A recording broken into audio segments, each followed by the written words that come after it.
नमस्ते, स्वागत है आप सभी का खबर गांव शहर में और मैं हूं आपके साथ सलोनी सारसर। चलिए नजर डालते हैं खास खबरों पर फटाफट अंदाज में। प्रधानमंत्री नरेंद्र मोदी का निवास नई दिल्ली में जिस मार्ग पर है उसे पहले रेसकोर्स रोड पर कहा जाता था, लेकिन अब इस मार्ग का नाम लोक कल्याण मार्ग है। यहाँ देश का प्रधान सेवक रहता है।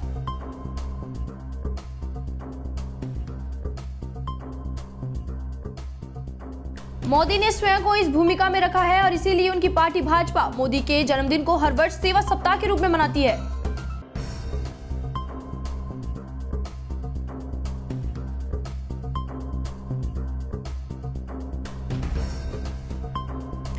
इस वर्ष 17 सितंबर को मोदी 70 वर्ष के होने जा रहे हैं, इसलिए भाजपा के नेता कार्यकर्ता देश के हर जिले में 70 स्थानों पर विभिन्न सेवा कार्य करेंगे, जो 2 अक्टूबर तक चलेंगे।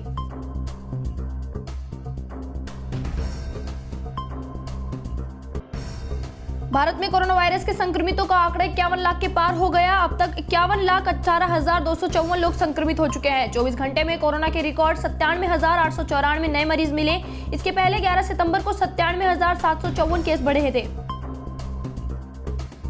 बुधवार को 1,132 लोगों की जान गई। कोरोना से अब तक 83,198 लोगों की मौत हो चुकी है। राहत की बात है कि ठीक हो चुके लोगों की संख्या भी 40 लाख से ज्यादा हो चुकी है। अब तक 40,25,080 लोग ठीक हो चुके हैं। दरियावास क्षेत्र में जर्नी माता का स्थान पहले चुनिंदा लोगों को ही पता था। इस वजह से यहाँ विहंगम और दर्शनीय स्थल बेरुखी का शिकार भी था। स्थानीय रिपोर्टर हितेश पालीवाल ने जर्नी माता क्षेत्र का 2019 में इस स्थान को मीडिया के माध्यम से लोगों तक जानकारी से अवगत कराया। इसके पश्चात इस जगह की खूबसूरती को लेकर स्थानीय ग्राम पंचायत ने इसे पूरी तरह से दुरुस्त और सौंदर्यीकरण करवाने का कदम उठाया। आज यहाँ प्रतिदिन हजारों पर्यटक व श्रद्धालु की यहाँ की शिमला जैसी हसीन वादियों व झरने के नीचे नहाने का लुत्फ उठाते हैं।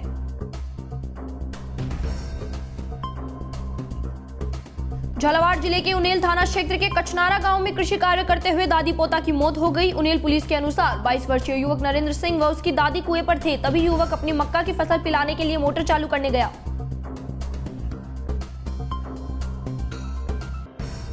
स्टार्टर से उसे करंट लग गया। उसे छुड़ाने उसकी दादी गई तो उसे भी करंट का जोरदार झटका लगा। परिजनों ने चौमेला सीएचसी लाया, जहां डॉक्टरों ने उनके दोनों को मृत घोषित कर दिया। पुलिस ने परिजनों के पर्चा बयान लेकर शव का पोस्टमार्टम कराकर परिजनों को सुपुर्द कर दिया।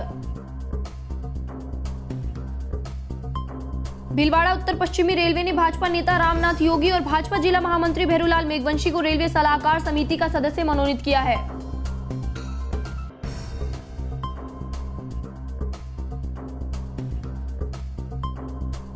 भाजपा जिला प्रवक्ता कैलाश सोनी ने बताया, भारत सरकार के रेलवे मंत्रालय दिल्ली की सिफारिश पर उत्तर पश्चिमी रेलवे विभाग अजमेर मंडल में यात्रियों को समुचित सुविधाएं मुहैया कराने के लिए भाजपा नेता रामनाथ योगी, भाजपा जिला महामंत्री भैरूलाल मेघवंशी की नियुक्ति महत्वपूर्ण व उपयोगी होगी। गंगरार उपखंड क्षेत्र के किसानों के एक प्रतिनिधिमंडल ने उपखंड अधिकारी महोदय गंगरार को ज्ञापन दिया गया कि फसलों में हुए नुकसान बरसात समय पर नहीं होने तथा कीड़े लग जाने से हुए नुकसान को बीमा कंपनी द्वारा किसानों को मुआवजा मिले, उस संबंध में उपखंड अधिकारी महोदय को ज्ञापन दिया।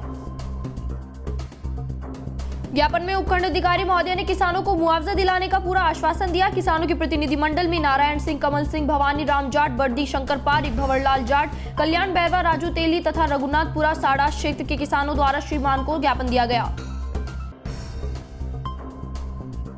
श्योपुरा कसी ग्राम पंचायत संघर 10 SGR में 15 वर्ष पूर्व बनाई गई अस्थायी हड्डा रोडी ग्रामीणों के गले की फांस बनी हुई है। गौशाला से चंद कदम दूर बना यह मृत पशु निस्तारण केंद्र अब बदबू वाला जोन बन गया है। बुधवार को डीपी के संवाददाता SK दहिया ने गांव का दौरा कर मौका देखा तो ग्रामीणों की पीड़ा में सच्चाई नजर आई। गांव से करीब 1 किलोमीटर नहर के किनारे बने मृत पशु निस्तारण स्थान पर मृत पशु पड़े थे तथा दुर्गंध से वातावरण दूषित हो रहा था। झुंझुनू में प्रधानमंत्री नरेंद्र मोदी के जन्म दिवस को भारतीय जनता पार्टी द्वारा सेवा सप्ताह के रूप में मनाया जा रहा है, जिसके अंतर्गत प्रत्येक मंडल स्तर पर सेवा के कार्य किए जा रहे हैं।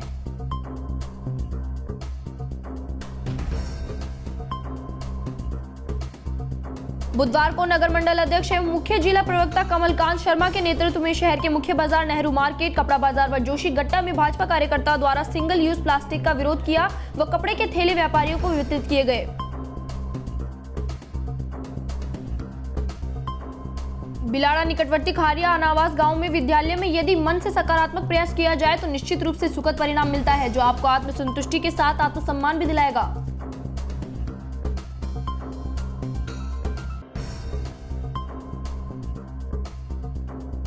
यह विचार राज्य के माध्यमिक विद्यालय खारिया अनावास में आयोजित शिक्षक सम्मान समारोह में बोलते हुए संयुक्त निदेशक प्रेमचंद सांखला ने प्रकट किए।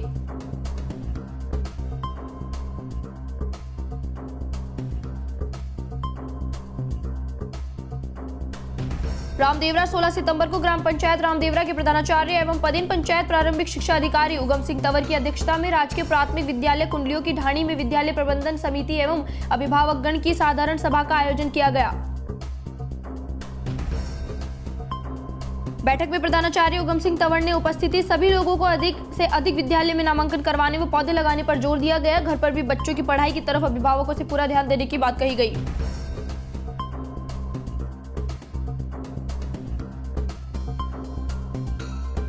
राजस्थान में मौसम बदलने लग गया है। बारिश की गतिविधियां लगभग खत्म हो गई। प्रदेश के अधिकांश हिस्सों में तेज धूप खिलने लग रही है। हालांकि मौसम विभाग ने आज भी कुछ इलाकों में हल्की बारिश के आसार जताए हैं।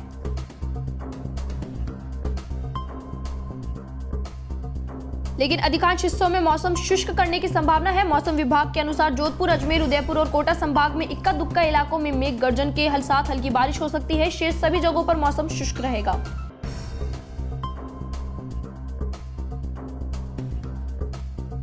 तेज धूप खिलने के साथ उमस लोगों को परेशान कर सकती है। बारिश की गतिविधियां कमजोर पड़ने के साथ ही प्रदेश में गर्मी का दौर शुरू हो गया है। प्रदेश में बुधवार को चूरू सबसे गर्म क्षेत्र रहा। चूरू में दिन का पारा 41 डिग्री के पार पहुंच गया।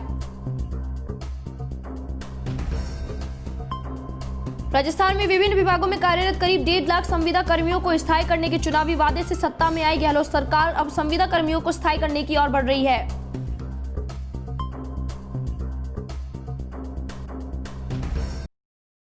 ऊर्जा मंडी बिड्डी कल्ला की अध्यक्षता में संविदा कर्मियों की समस्याओं के समाधान के लिए बनाई गई कैबिनेट सब समिति ने लगभग अपना कार्य पूरा कर लिया है। कमेटी के अध्यक्ष ऊर्जा मंत्री बिड्डी कल्ला ने कहा, कमेटी ने सचिवालय में 6 मैराथन बैठक पूरी कर ली है। अब सिर्फ एक बैठक करने के बाद मुख्यमंत्री अशोक गहलोत को कमेटी अपनी रिपोर्ट सौंप देगी। रिपोर्ट को कैबिनेट में रखकर संविदा कर्मियों के बारे में निर्णय होगा।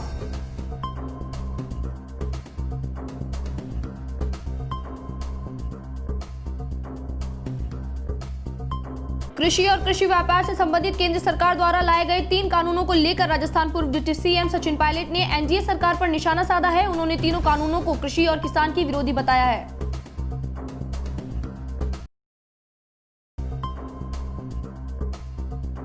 पायलट ने कहा कि कोरोना काल में अध्यादेशों के माध्यम से उक्त कानून लागू किए गए हैं, जबकि ऐसी कोई आपात स्थिति नहीं कि कृषि राज्य का विषय है और केंद्र सरकार ने इस संबंध में राज्यों से किसी प्रकार की सलाह नहीं ली।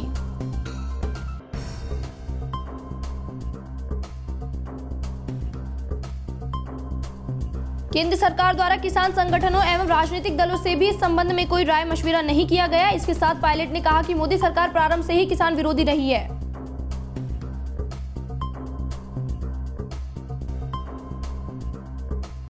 फिलहाल इस बुलेटिन में इतना ही। आप देखते रहिए डीपीके न्यूज। नमस्कार।